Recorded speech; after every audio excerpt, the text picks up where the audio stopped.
your nation, your province, your southern Alberta. From the heart of Lethbridge, it's Bridge City News Weekend Edition with Jeanette Roche. Good evening. Thanks for joining us. Here's a recap of some of our local top stories in Lethbridge this week. A downtown Lethbridge restaurant is facing frustrations that go beyond the current restrictions the province has implemented. The Telegraph Tap House posted photos on their Facebook page of their patio furniture being stolen. Tracy Rogerson, general manager of the restaurant, says it's frustrating because she has to repeatedly shop for new furniture to replace what's been taken. Lethbridge is a fantastic place, and there's not a lot to do here right now with COVID. So this is one of the things you can do is come downtown to the patio and enjoy a beverage or a lunch here. We really appreciate having this space, but we don't appreciate having our items stolen. It's been very hard on us. Every week when I go out and purchase new tables, it's already been a few $100s, and it's a lot more work for us, unfortunately, to have to bring in items every night. Otherwise, they might get stolen. Raising awareness and funds for kidney disease and organ donation is a top priority for organizers of this year's Kidney March. As Micah Quinn explains, a marcher who donated one of her kidneys will be participating in the event for a 12th year in a row. This is the second year that the Kidney March will pivot to a virtual event due to the COVID-19 pandemic. We're going to actually start marching on August the 1st. And so between then and the beginning of September, people will march 70 kilometers wherever they are, whenever they are over that time period to get those kilometers notched up. And then the last 3 days of Kidney March, September 10th to the 12th, we've asked people to walk 10 kilometers on each of those days. So the grand total will be 100 kilometers over that period of time. Organ donation plays a huge role in helping out members of the community. Carol Stoker donated one of her kidneys to her sister-in-law Yvonne after her husband wasn't able to donate his kidney after testing showed that he was a non-viable donor. One day I just said to him, "How would you feel if I donated my kidney?" And we just kind of both stopped and took a big breath and went, "Whoa, did I just say that?" Scary process. You worry about yourself, your family worries about you. But I wouldn't change it for the world. The whole experience, I was scared up until the moment of. And you don't really know that it's actually going to go through until you wake up after your anesthetic and say, "Yep, your kidney's gone." A great feeling, something that you can do for somebody else. The goal for this year's Kidney March is to raise $1 million, with all the money going towards kidney research and patient programs. That's going to change the future, change the lives of people with kidney disease. So very critical. All of the patient services that we offer are free of charge. So funding is important to fund all of those services. All of our organ donation initiatives are impacted by the funds raised through Kidney March. So this money is very, very important because it's important in funding all of the work that we do. For more information on the Kidney March, you can visit kidneymarch.ca. For Bridge City News, I'm Micah Quinn. COVID-19 won't stop Habitat for Humanity Lethbridge from safely building a home in 2021. The nonprofit has secured a location for this year's build and shared common misconceptions about their work. BCN's Ainsley O'Reilly spoke with a volunteer who has been with the organization for 25 years. Daniel Shapiro has been with Habitat for Humanity since 1997. He says their biggest barrier is land acquisition. They've built 5 homes on Temple Boulevard, 5 in the Highlands District, and 3 on Pacific Landing West, all for local families in need.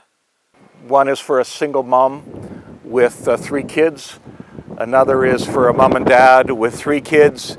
And last year's build, a mom and dad with 6 kids. The families are required to put in 500 hours of sweat equity. You name it, they're involved in the building process. After the home is appraised, many people aren't aware that the family is in charge of mortgage payments. And it'll take them 25 years to pay off their mortgage like anybody else. Habitat for Humanity Lethbridge does 1 build a year, and they say that COVID-19 won't deter them from this year's build, which is currently a pile of dirt on Kensington Road West. All systems go. We've dug the hole. We have our plans, our building permit, of course, and COVID is not going to slow us down. No official date has been set on the 2021 home at 39 Kensington, but Shapiro hopes the family will move in by the end of August. For Bridge City News, I'm Ainsley O'Reilly. Coming up after the break, we hear from the mayor of an Alberta community that's facing the worst COVID crisis in the province. Stay with us. Welcome back. A northern Alberta town declared a state of emergency earlier this week after COVID numbers soared higher than any other area of the province. But it coincides as this same town, Fort McMurray, is about to commemorate a somber anniversary. Many Canadians will remember back to May 1st of 2016 when a wildfire began southwest of Fort McMurray, and on May 3rd, it swept through the community, forcing the largest wildfire evacuation in Alberta's history. The nation watched as horrifying footage of fire ripped through the community. Now, 5 years later, the majority of the community has been rebuilt, but Mayor Don Scott says it's still not quite the same. Joining me is Don Scott, Mayor of the municipality of Wood Buffalo, which includes Fort McMurray. Mayor Scott, there's so much happening in your community this week between the state of emergency due to COVID and then this wildfire anniversary, not to mention the 1-year anniversary of a devastating flood. Since all of this has happened, how is the community doing? Has it been able to rebuild itself? We're deeply grateful to all the Canadians and Albertans who supported this region. But we have made significant progress. But I don't want to pretend for a moment that everybody has made it through this experience of the wildfire and the flood, obviously more recently. They have lasting impacts. Not everyone has rebuilt, not everyone has fully recovered, and there's lingering mental health effects that I've certainly heard about and seen, and I've encouraged people to seek out others and seek help when they need it. So there's still work to be done, but there's been significant progress too. It's hard to put a number to it because some people are still obviously going through insurance claims, and that takes a considerable period to resolve. And others are, seeking help. And when anniversaries like this come up, I think it revives some of the feelings that that people had several years back when they experienced these things firsthand. Now, I realize many people lost their homes, and like you said, there's still insurance claims in the works, but how does the town look now? Has there been a ton of regrowth and rebuilding? There has been, I'd say we're about 86% rebuilt. That's an approximate, obviously. There's different estimates that could be given to it. Our town looks very close to what it did before. It's a very strong community. There's probably no tougher place in Canada than Fort McMurray, given all the challenges that we've faced and continue to face. But there's no tougher people, no one that embraces challenges like the people of our region. Earlier this week, you faced yet another crisis with COVID. So maybe talk a little bit about that. We have the worst numbers per capita in Alberta, and many have said it's the worst per capita in Canada. So we have just over 1,200 cases at this point, and it's a very bad situation. The number that's been passed down to us, and we never get the best information as a municipality. The province and the federal government obviously has way better information than we ever do, but we're hearing about 1 in 100 people have the infection. So the variants are taking a toll on this community. Mayor Scott, when you say 1 in 100 people is infected with COVID, how do you think it got so bad in this community of yours? We have a very young population. So a lot of people did not qualify for the vaccines as they might have in other regions or other communities. So our average age in this community is 32.7. And when you have a vaccine eligibility of age 40 or higher, then obviously you're going to have an issue with people qualifying.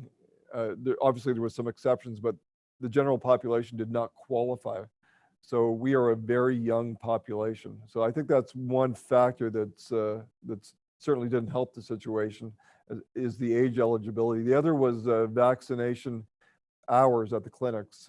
We have a lot of workers who work out at site, Suncor, Syncrude, places like that, they're shift workers. They're not always available to match the hours of when the vaccination clinic is open. So another announcement that was made today is they are extending those hours, and we hope that that will make a big difference in the community. Right, and of course, earlier this week, Premier Jason Kenney also made an announcement to start rolling out those vaccines to a younger age group in these so-called Alberta hotspots, such as your community, and you had something to do with that. By Sunday evening, I was talking to the Premier, I was in touch with the Premier about potential measures. I know that he took that to his COVID cabinet committee the next morning, and then we saw some results. So notwithstanding all the challenges that we are facing with COVID, it's the first time that I'm seeing some progress made with some of the discussions that have happened and some of the changes that have been initiated that I think will actually make a difference. We need to take a quick break, but we'll be right back with Mayor Don Scott from Fort McMurray and the Regional Municipality of Wood Buffalo. Welcome back. Mayor Don Scott of the Regional Municipality of Wood Buffalo joins me to talk about the state of emergency declared in this small community earlier this week. Mayor Scott, with upwards of 1,200 people in your community infected with COVID-19, this is the highest number in Alberta and possibly the highest per capita in Canada, which, as you mentioned before, boils down to about 1 in 100 of your residents being infected. How have your hospitals been able to handle this crisis? There was a report on the weekend that we were at our ICU capacity. We have 9 ICU beds. Apparently we had 20 ICU patients is some of the information I heard. So we were obviously, they were under stress. And that's one thing I talked to Minister Chandra about. And hopefully as they make further policy direction adjustments, that's something else they can consider. But we want to make sure that the people in the hospital are protected just like everybody else. And the more we protect the community, the more people on the front lines are protected. So there's an arrangement right now, I understand, with Edmonton, so that if people in our community are in the hospital, there's the potential that you might be moved down to Edmonton if they are over their capacity. So that's not the way we want to see things. I want the people in this community being cared for in this community, just like every other region should have that same desire. Mayor Don Scott of the Regional Municipality of Wood Buffalo, thank you for joining me. With regards to lack of hospital beds, we recently spoke with a retired Alberta medical doctor who says that we're dealing with a healthcare system that was already overwhelmed before this crisis even started. And he thinks he might have some answers for Premier Jason Kenney's concerns about overwhelming the healthcare system. Dr. Dennis Madrid has 30 years of experience in cardiac surgery and performed the very first heart and lung transplant in Alberta. We asked him in his expert opinion what his advice to the Premier would be, and this is what he had to say.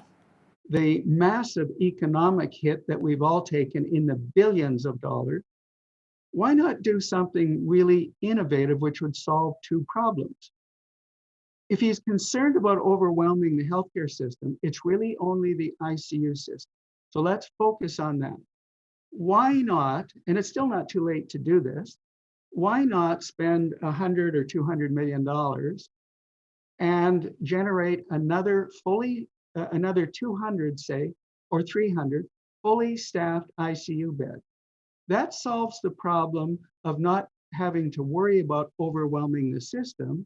That's number 1. And number 2, it solves an ongoing problem of the public healthcare system that has gone on forever, and that is the waiting list. So if you were to say, we have another solution, this is what we're going to do. We should have maybe done this, started this maybe 8 or 9 months ago, but it's not too late. We're going to start this now. We're going to build out 200 or 300 more ICU beds. There's going to be a cost to that, but in the long run, it's going to be a lot less costly, because we will have greater redundancy to deal with a future pandemic. And also, by the way, we're going to solve the problem of the waiting list. So I think that would have been really a smart thing to do. Of course, the other issue here in Alberta has been the pace of the vaccine rollout. So how much different would it look if the province actually produced its own vaccine? And what would it take to get that to happen? Well, Andrew McIsaac, CEO of Applied Pharmaceutical Innovation, says that he has the solution. So we have two main companies within the province that are focused on vaccines for COVID-19. There's Providence Therapeutics in Calgary and Entos Pharmaceuticals here in Edmonton. And both of them are in phase 1 of clinical trials. So they're doing the safety testing of their products, and the pathway to having a drug on the market will likely take another year for some of these. But from our standpoint, I do think that the government really needs to invest in the infrastructure for us to be able to manufacture here. And that's really what's happened in other jurisdictions that have been successful in manufacturing their own vaccines. There has been governments at the table providing that catalyst. For us, if we get our facility up and running, we'll be able to do the fill finish for vaccines from established pharma as well as local companies like Entos and Providence Therapeutics. So there's a real critical need here, and it sounds like there's some attention being given. That was Andrew McIsaac of Applied Pharmaceuticals. Coming up after the break, we see firsthand how the pandemic is affecting so many businesses across the country. Stay with us. Welcome back. It's no secret that some businesses have been struggling since the pandemic started, but some smaller establishments have found it extremely difficult to keep afloat, particularly when the Alberta government has asked them to repeatedly open and shut down again. I spoke with a Lethbridge restaurant owner who says she's very frustrated that the government chooses to keep certain types of businesses open, but not others. What's really tough for us is, and probably frustrating for me as a business owner, is if we're going to do these shutdowns, and I wish we would have been able to just shut down everything for a while and try to nip it in the butt and move on so we can all go. But when people can still allow to go to these big box stores and buy everything they need and buy their lunches and buy everything, and they're not the people who are giving back to the community. For 24 years, I've always donated back to so many different things. People knock on the door, their child is in this and this person is in there. And all of us small business, we donate so much back because we are the local business owners that live here in Lethbridge, pay our taxes, buy local groceries. It's just really tough when box stores can continue to be open. And I frequent them just to see how they're handling. I can touch everything I want in there and no one's coming behind me sanitizing. So when you come into our restaurant, you stand at the door, you wear your mask, you sanitize, you check in one person. I know the rest of the restaurants, most of them are doing the same thing. And as soon as they leave, we sanitize the table, the chair, every salt and pepper, ketchup holder, you name it. But yet I could go to a box store and touch absolutely everything and no one's sanitizing behind me. So there's no fair game playing here. And so we're going to be affected, and there's going to be more places shut down. Because we just can't keep doing this roller coaster ride and not knowing when we can reopen. It would be wonderful, and we all know it's all the unknown. But if they say, okay, you're going to close down for 2 weeks, okay, we'll get that. We can do some deep cleaning and still do our takeout. But the unknown, like rumor here's, it might be June. Well, if it's June, oh my gosh, that's another 6 weeks or 8 weeks. How can we keep our staff that we still have employable? That was Vicki Vandenhoek of Honkers Pub and Eatery in Lethbridge, Alberta. Now, Alberta recently announced the Small and Medium Enterprise Relaunch Grant to offer financial assistance to struggling Alberta organizations. Annie Dormuth is the Canadian Federation of Independent Business Director of Provincial Affairs Alberta. She spoke with me about the province's latest relaunch grant and how it might be able to help people like Vicki Vandenhoek, whom you just met. The CFIB has been, since early February, pushing the provincial government to either extend the deadline or basically allow businesses to apply for a third time, just recognizing the impact of these prolonged restrictions have had on small businesses, including those that are recently impacted by new restrictions, such as those in the fitness and hospitality industries. So we are very much appreciative of the government listening to the voices of small businesses and basically reopening this grant to any small business who can then receive up to $10,000 in the third round. And if you are a business who has never applied for the program before and meet the eligibility requirements, you can access still the full up to $30,000. So Annie, you spent a lot of time talking with business owners. Do you think this grant will be enough to help these businesses actually stay open? Well, considering that we are more than a year into this pandemic, we're coming to a critical juncture where there's really not enough federal or even provincial support programs that could really make up for the mass revenue losses small businesses have seen, or even, put a dent in the debt they have accumulated because of the pandemic. However, this additional funding is very helpful in the sense of hopefully this funding can be used to get small businesses onto the other side of the pandemic and hope for better days in the summer. And Annie, how many businesses are actually at risk of closing?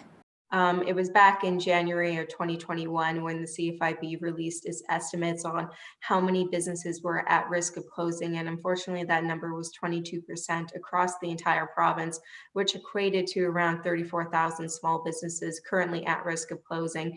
That was again back in January of 2021. I can only assume, since we've never really seen an economic recovery since then, and again, we seem to be going a step back here with new restrictions, that number has either stayed the same or even slightly increased. That is some staggering statistics for small businesses. Coming up after the break, we speak with a pastor who's made international headlines for kicking the cops out of his church. Get out of this property. Go. So go. Go! Welcome back. An Alberta pastor has been making international headlines after kicking Calgary police out of his church and off of church property, not once, but twice, and he's caught it all on camera. Take a look. Go! So go! Go! And don't come back without a warrant. Out, Nazi! Out! Out! You understand? Nazis are not welcome here. Out. That was Pastor Artur Palowski during the Passover weekend when Calgary police and health officials tried to shut down his service at the Cave of Adullam Church. And here he was this past Sunday when authorities decided to come knocking on his door again. Lady, listen to me. You can make an appointment another day. You Gestapo. Another day. Not this day! Not this day! Not during the church! You understand? Make an appointment! Okay, so go! See you later on. Have a good day. Artur Palowski is pastor of the Cave of Adullam congregation in Calgary. I had the opportunity to catch up with Palowski this week. Pastor Palowski, how was it that authorities even began visiting your church in the first place? They showed up at the parking lot, blocking the parking lot. They blocked the parking lot with their vehicles, intimidating, harassing, and preventing the parishioners from driving to our parking lot. I told them, you're trespassing, you're not welcome, you're lawbreakers, get out. And they wanted to come inside the building to intimidate and harass Christians while we are worshiping our God. I told them, no way. And I locked the doors and they left. They came back again a few weeks later with a Chinese health inspector, and he was taking pictures of our children and our women. And why is this so important? Because I grew up in Poland under the Iron Curtain, behind, under the boots of the Soviets. And I witnessed those types of tactics with my own eyes. When they wanted to intimidate a man that was very well known, or a man that was, just too tough to kill, put it this way, they would put the pressure by taking pictures of his children and a wife and they would say to him, maybe we won't touch you. Okay, fine. We won't do anything to you, but we'll go after you women. We'll go after your children. We'll harass them. We'll intimidate them. We will arrest them. We'll rape them. That was the tactics of the KGB. And that was the tactics of the Gestapo during the Nazis era. That's why I call them Gestapo and Nazis and fascists and communists, because their tactics become identical to the tactics of all. Pastor, what you're doing is obviously getting a lot of attention and people are responding to you. So what would you like to see from Canadians? Peaceful resistance, civil rights movement, Martin Luther King Jr. style of non-compliance. That was Arthur Palowski, pastor of the Cave of Adullam congregation in Calgary. Now, another Alberta pastor making headlines is James Kotz, who was jailed for over a month for violating COVID restrictions at his Grace Life Church just outside of Edmonton. Canadians may remember seeing footage of fences being erected by authorities around the church and then people tearing those fences down. Kotz's trial begins May 3rd, but he spoke briefly about his time in prison. The general sentiment is that I shouldn't have been there, and it didn't take long for me to figure out they didn't want me there. The remand center did not want me there in prison, and it was just sort of disruptive, I think, to their normal rhythm of things. And so, there was definitely a lot of that sentiment among the inmates. James Kotz will be tried on May the 3rd, and he's being represented by the Justice Center for Constitutional Freedoms. On May 3rd, I'm going to be tried for violating the Public Health Act without there being any real testing of the legitimacy of that law. And the reason that they've done that is that the Crown or the Attorney General, the government, is not able to produce the evidence that would support the lockdown measures that are in place. You can see a JCCF news release that covers this. And so you would think that after 13 months of being in these lockdown measures that have been supported apparently by science, that they'd be able to produce that science in order to be able to go into that contest over the legitimacy of these laws, and they can't. And so that should be alarming to not just all Albertans, but all Canadians. That was James Kotz, a pastor of Grace Life Church just outside of Edmonton. And that's our show. Please come back and join me again next week for another edition of Bridge City News. I'm Jeanette Roche. Have a great week.